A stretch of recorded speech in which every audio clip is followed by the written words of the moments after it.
I'll be real, Superman gets his butt handed to him too much this movie. Like almost invincible level ass whoopings too. You're just watching them and expecting him to lock in somehow or figure out a new way to approach things or something. But he just doesn't until it feels like it's gone on for too long.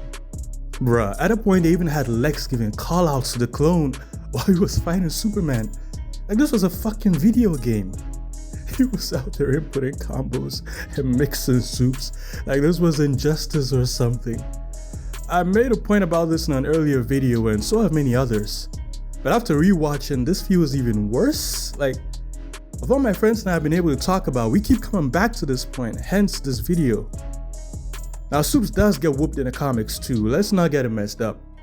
He has collected some serious L's before. And in this movie, it's more than fair to say that he takes a lot of his beatings cause Lex gave the villains the moves necessary to beat Superman. Like he actually gave them the playbook to counter Superman. Hell, he's also still a young Soups, you know, he hasn't faced super powered beings or crazy powerful aliens at this level that can really push him like the other Superman and other verses have. So really fighting the whole clone of himself, he's definitely gonna look lost out there. But I don't actually have a problem with him just getting beaten up.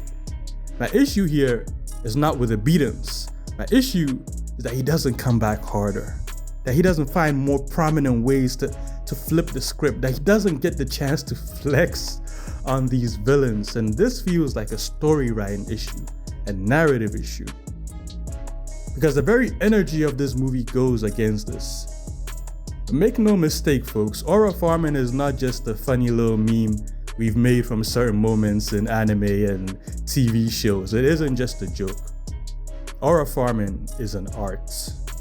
And when used right in a story, it can help balance out almost any situation a character can find himself or herself in. Like, come on y'all remember Kurapika with this shovel? More recently, y'all remember Jinwoo showing the fuck off on almost every opponent he faced after resurrecting. They overdo it there, but you get the point. I'm sure I don't need to bring up Piccolo too. Come on. I understand why the writers of this movie sought to try and make him more vulnerable. You know, to make it so he isn't this untouchable being. But swinging in the other direction is not the way. If this movie had proceeded to put him through hell and beat him the fuck up over and over again, and then give him some badass aura moments afterwards, fam, the resolution of this movie would have been 10 times more satisfying. And this man, he can fly, y'all. He has a cape, he has heat vision. Imagine him taken to the sky after having enough and just running down on his enemies. You know, he'd check himself, of course, because he's a nice guy and all. But the message would have been sent. The aura would have been farmed and put to good use later. It feels wrong watching it the way it is because the comeback doesn't feel enough. It feels like he's being beaten up too much because he doesn't return it all in an epic enough way. I still like this movie and I definitely think it has a lot of great in it, but it definitely needed more aura farming.